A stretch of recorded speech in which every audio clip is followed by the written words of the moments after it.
KPU Kabupaten Buru lantik 50 anggota PPK untuk sukseskan Pilkada serentak pada November 2024 mendatang.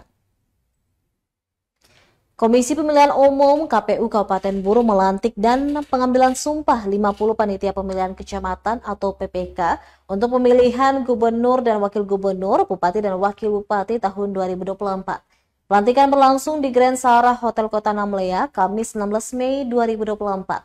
Dalam pelantikan tersebut, Ketua KPU Kabupaten Buru, Walid Aziz, berpesan kepada seluruh anggota PPK untuk dapat bekerja menjalankan tugas semaksimal mungkin sesuai ketentuan yang berlaku.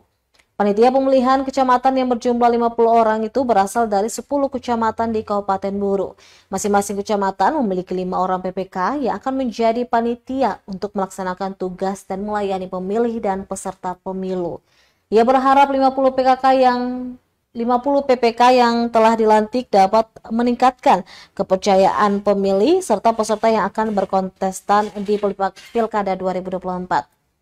Diketahui turut hadir dalam acara ini adalah Kapolres Pulau Buru, Kodim Namlea, Kejari, Kemenak Buru, Bawaslu Buru, dan pimpinan KPU Provinsi. Dan pemilihan gubernur dan wakil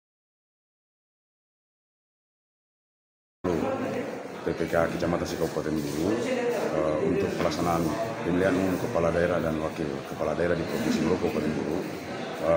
Kami berharap sungguh mereka-mereka ini nantinya bisa mengedepankan netralitas dan integritas demi meningkatkan kepercayaan pemilih serta peserta yang akan berkontestasi dalam pemilu kada ke depan ini lebih baik terhadap KPU Kabupaten Buru.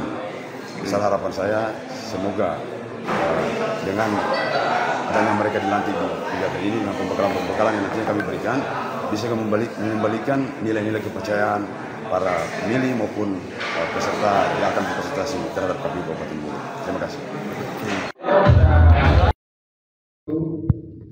yang kami hormati.